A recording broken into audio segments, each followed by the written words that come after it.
and the youngest Bennett sisters end up doing a concert, an impromptu concert that no one asked for. And they play the piano and sing a little bit too long and totally humiliated the family, and all of the upper class people were thinking, oh, well, the Bennett sisters have no class and not worth marrying. So this is my, I'm going to read a little bit with Lydia. And in my version, Lizzie, scholarship student, was dragged to a party that Charles Bingley's throwing by her roommate and best friend Jane.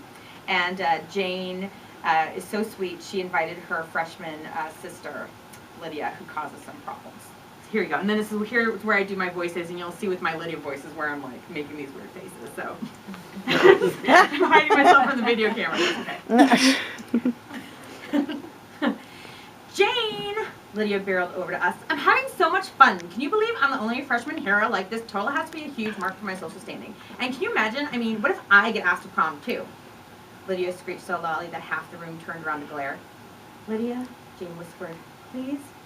Lydia didn't hear her, or more likely chose to ignore her. Caroline! Lydia shouted to stunned Caroline. So during spring break we're going to Vera for our prom dresses? For Jane's dress?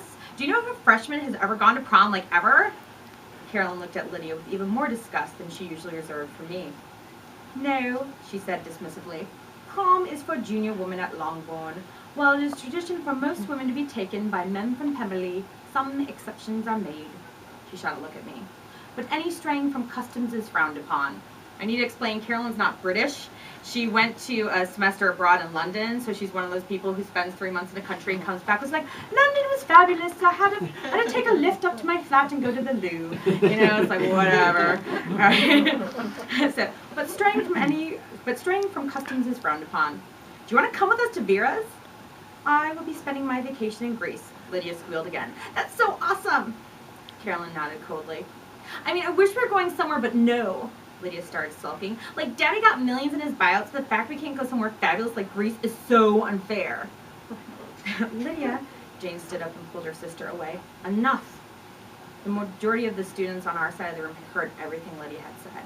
I'm just having fun, Lydia protested. You're so tight. Her eyes grew wide and she started jumping up and down. No way. This was the song from camp last summer. I totally remember the routine we came up with. An up-tempo pop song started playing on the sound system. Before any of us could stop her, Lydia was on the dance floor, spinning around with her arms stretched out. In less than 10 seconds, she cleared a space of about 10 feet around her. She was relishing in the attention.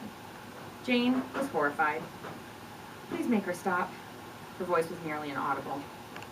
I headed over to the platform. Lydia was doing something that looked like the Charleston, but with her usual manic energy. She started spinning her fist in the air, shouting, woo! Every few seconds. I could hear the snickering as I passed through the crowd. Lydia? I got as close to the platform as I could safely get without bringing too much attention to myself or getting kicked in the face by Lydia's current attempt to channel a rocket. The performance was pure agony to watch. How Lydia could have thought she was impressing people was beyond me. I wanted to look away, but it was one of those horrifying scenes that you just can't take your eyes off of. Just when I thought it couldn't get worse, she did jazz hands. Full-on Broadway-style jazz hands. When the song was over, Lydia took a deep bow. A few of the guys started whistling, while the majority of Longbourn girls were laughing. A few had even recorded the dance on their phones. Poor Jane.